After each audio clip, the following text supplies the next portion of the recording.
I'm Marisa Norcross. And I'm Dave Freund, and this is The Next Page. Marisa, how are you today? This beautiful, summery day. Yeah. Oh, I am great. I got some work done in my garden today. And Awesome. I'm really enjoying that new hobby. And now here we are. It's a Friday evening, headed into a weekend. Yep, we're recording a little later in the week because I couldn't get my act together. But I did, finally, before the end of the week, so we don't have to do this on the weekend. But yeah, we're heading right into the weekend. Mm-hmm. So usually I ask you this at the end, but any special plans since we're heading into the weekend? We have some projects around here with some garden work, some just general yard work, things like that. And it's funny, I normally in the past would not have considered that a good weekend, but I think we're starting to really enjoy doing those things now that the kids are a little bit older and it's not so difficult to get that That's time. Great. So we're super. And we can, they help out, and which gives them pride in their work and helps them understand taking care of things. So Yep. Yeah. How about you? That's great. Nothing super special. Do have my cousin's son's coming, staying with my kids this weekend, and it's always great to see David and his wife. Moving 36 yards of topsoil to my backyard to try to get the backyard in a little better shape than it is right now. So yeah, it's gonna be a wonderful weekend, even though I have nothing super special planned.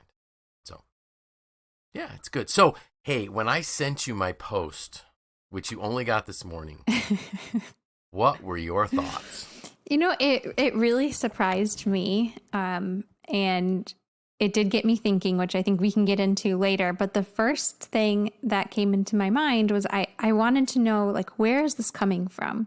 Why were you reflecting on this? Why were you thinking about this? Why are you asking, am I teachable? Right. So the post that came out today says, am I teachable? And being teachable is really the cornerstone of growth. If you're not teachable, you can't grow. And, our listeners know that I love podcasts, and I was listening to a podcast this week, and in that podcast, someone talked about the fact that they were a very good speaker, but they were asking an even better speaker to critique their work because they were on a book tour, and so there were going to be a lot of opportunities to speak. And it really got me to reflect, and I think I've even said this on the podcast in the past, but when I was in school, I was afraid to look stupid, so I wouldn't ask questions about things I didn't know.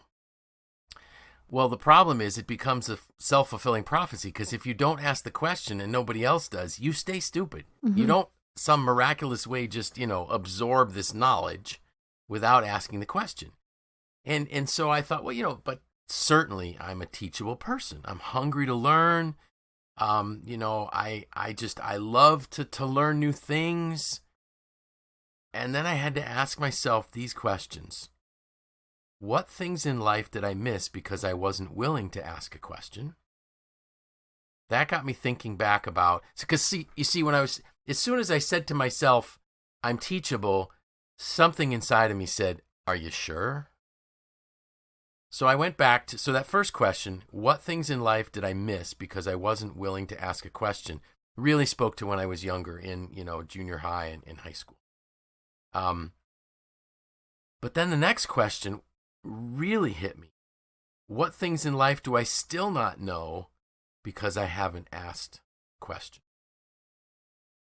And it really got me reflecting. Are there things that and there are still things, not are there, there must be still things that I don't ask because I don't want people to think I don't know. So what's that? That's arrogance. That's pride. That's all that is. And then I got to the third question, which really got me concerned. What will I continue to not know because I won't ask certain questions? And that's when you get to, okay, that's where the rubber meets the road. And I just said, enough. I'm not going down that. I am not going to continue the rest of my life worried about what people are going to think when I say, I don't understand that. I'm sorry, I didn't get what you meant. And you would think that somebody that spends a significant part of every week coaching people and asking questions, it would just be natural. But what I realized was there is still this natural protective instinct that's rooted in pride. I don't want people to realize I don't know. And so then I started reflecting more on, okay, so this gentleman, and I forgot the gentleman's name, that was asking for a critique on his speaking. It got me thinking, and I mentioned this to you before we hit record. Every year I go to my Maxwell certification. I have to go at least once a year. They run it twice. Thankfully, since it's virtual and in person now, I can do it twice and not, have to pay a ton of money for hotels and flights. But I never go to one of the workshops on speaking. And I'm like, why don't I do that? Well, that's more of my gifted area. As a pastor, I spend a lot of time speaking. As a teacher, a trainer, I spend a lot of time teaching and training and speaking. So what I realized was, in my giftedness, I wasn't willing to, or wasn't thinking, maybe that's a better way to put it. I wasn't thinking about how can I get really better. I would fine tune things. I would listen to things. I read the feedback. I just finished a class on Thursday, and I read all the questionnaires, the surveys. What can I do better? That type of thing. But not really digging in and saying, could you please listen to this and tell me what I could do better? So that's when I realized that I really wasn't as teachable as I thought I was. So why did you find that surprising? I don't know. I think it just took me by surprise that you were questioning this about yourself. And I guess there were just things I learned about you that I didn't know from reading this. And okay. But it's one of those things that unless someone, like you brings it up, I probably wouldn't have come to this reflection naturally. It wouldn't be one of those things that I, just ask myself, am I teachable? Yeah. And, and our listeners know, if we want to know what Dave is thinking, if we want to know what's going on in Dave's life, listen to the podcast, read his post. And so when I sense this in myself, when I sense that there's an issue that I need to address, I also realize I may not be the only person that has some of those challenges. Mm-hmm. I'm getting ready to do a 360 for someone. And so in the post, I talked about things that, you need to be asking for feedback. You need to be seeking this from people. And really, one of the tools that will catapult a person's leadership growth is a 360 assessment. There is nothing that can catapult a person's growth more than that. And so we're talking about, this one person doing a 360. And I made a point and I was on the phone with him, and I asked him this multiple times: are you willing to put in the work and to really listen to the feedback? So what I'm asking him is, are you teachable? Mm-hmm. Now, if I would say to him, do you think you're teachable? He'd say, oh, absolutely, I'm teachable. I love to read this and I love to do that. And okay, great. You're into learning. But teachable is when I'm asking somebody to tell me something that might make me a little bit uncomfortable, but it's something that I really, really need to hear, or I'm not going to grow. So thankfully, this gentleman said, absolutely I am. Absolutely I am. So we're gonna get in there and do the 360, and we'll find out how teachable he really is. Mm-hmm. I'm hopeful he will be. Now, in terms of, and some people will say, well, I can't do a 360 because, boy, some of that information that I might hear could be rough. Yeah, it could be. And to be honest, it probably will be to some degree. But whenever I have a conversation with somebody about that, I say, listen, let me tell you about one of the worst 360s I ever did. And I talk about a gentleman, and when he did his 360, he took it to heart. He literally read it to himself every day for months, and he transformed from a jerk of a boss to an inspirational leader. Wow. He was truly teachable. Mm-hmm. Somebody in his mid-50s who was successful, was good at what he did by his own words, and he must have been, or his company wouldn't have wanted to invest in him to have to do 360 and coaching. But it was amazing. He is my star pupil. And whenever somebody says, I think I might want to do a 360, I say, would you be willing to talk to Mike? And Mike's absolutely, he'll call him. Mm-hmm.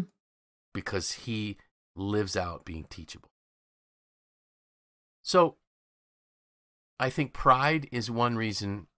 Pride or insecurity, it might be another word, is the reason why I was not as teachable as I should be. Can you think of any other reasons why people may not be teachable? I mean, that's a tough question.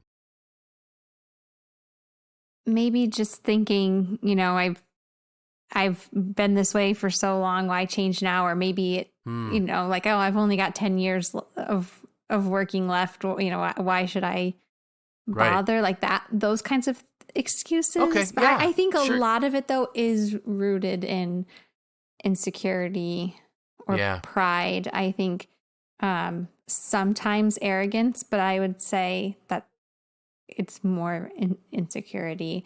And I like the idea, like thinking about asking for feedback and trying to grow in the areas where you're gifted. I think sometimes we try to do the opposite, right? Like in your public speaking example, saying, well, I know I'm good at that. And, but I'm not so good at, say, marketing or creating materials.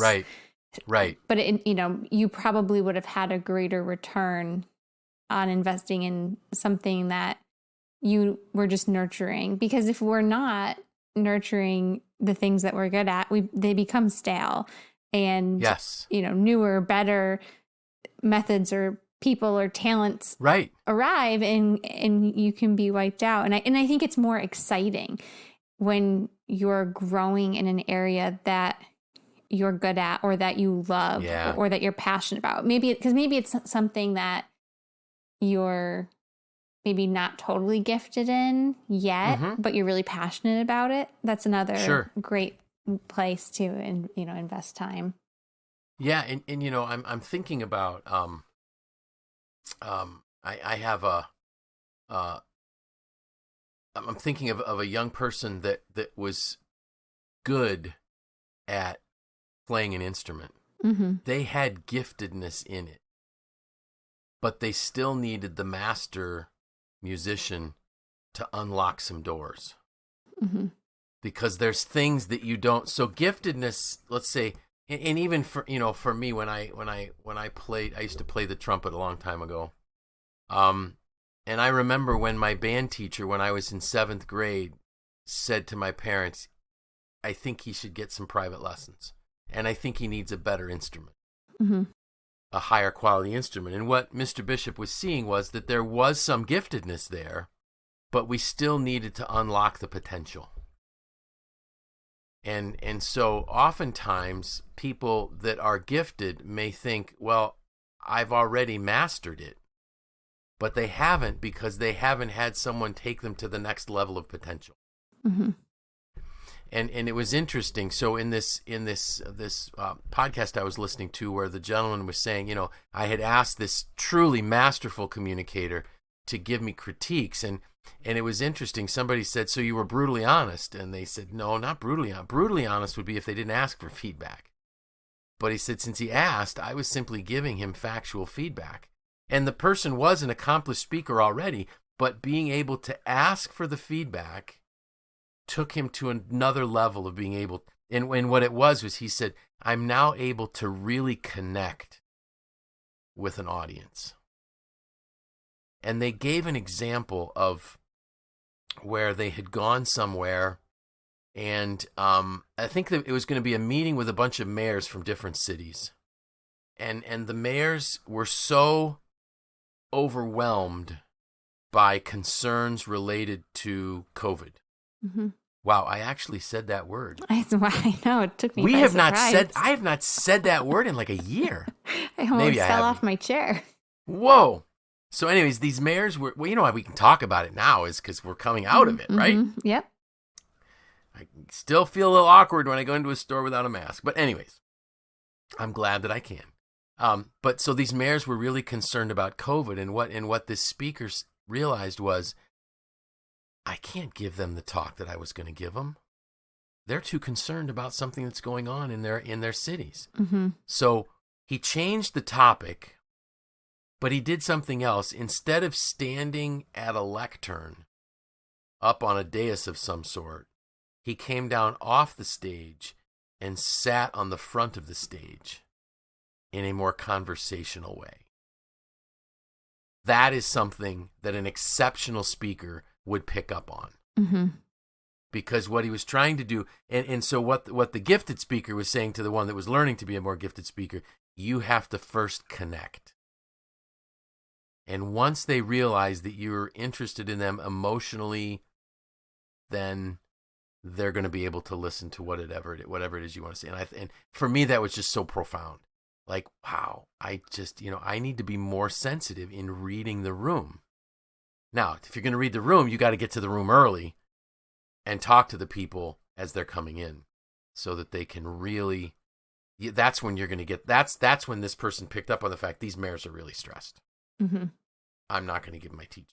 So, but those are things that you're only going to learn if you ask somebody to give you feedback or if you really watch people. So the other thing I would say to people is, if you feel you're gifted in a certain area and you want to be really teachable, find people that are better than you and see what they're doing. And maybe even ask them, so how did you do that? That's being truly teachable. So I'm kind of excited. I went from, oh man, I'm in a bad spot here, to, wow, so the thing is, what will I continue not to know because I won't ask certain questions? I think the answer is going to be nothing. Because what do I have to lose? Right? Right. I'm almost 60 years old. Still can't believe that. But anyways, I'm almost 60 years old, and my last 10 years, you were the one that said, well, maybe they only have 10 years left. And I said, that's me. As soon as she said that, I'm thinking, she's thinking about me. I've got 10 years left. What am I going to do with them? And I am committing to you and our listeners that I will be teachable and I will ask the question. Because my guess is there's other people in the room that don't know the answer either. They just are afraid to ask. So that's all I got. Well, something to think about for sure. I will be reading this again and asking myself some questions. Well, and Marissa, that was the point. Not that you would do it, but again, I'm sure other people are wrestling with the same thing. And if you think about where you might need to be asking questions, maybe it's work related, maybe it's relationship related, maybe it's parenting related, whatever it might be. And every one of us can do better. That's why when I tell people to build a life plan, or a growth plan, you build it based on your values. What are the 5 or 6 things you value in life? And then you build your growth plan around those values, and that will force you to ask some questions that you may not want to ask. Yeah. Because it's going to make you better. So, hey, next week, this is like the season finale of season 4. I know. If we had, I think that maybe we never put seasons attached to our episodes because we didn't think we'd make it this far. I think you're right. We never thought there is no way this is going to last more than a year. But if we did put seasons, this would be the final episode of season 4. And next week starts season 5. Wow. I know. And you're going to say, so what are we talking about next week? And I'm going to say, I have no idea. But I'm sure I'll experience something between now. Hopefully not next Friday. But yeah, there is actually something that I'm thinking about, but it hasn't fully formulated in my head. So maybe that's our cliffhanger for next week. It's nothing like, who shot JR. Of course, you're too young to remember who shot JR. There was this drama evening soap opera thing called Dallas years ago, and J.R. Ewing got shot, and nobody knew who shot J.R. It's nothing. It won't be anything as pivotal as that. So with that, I'm Dave Freund. I'm Marissa Norcross. And this was The Next Page.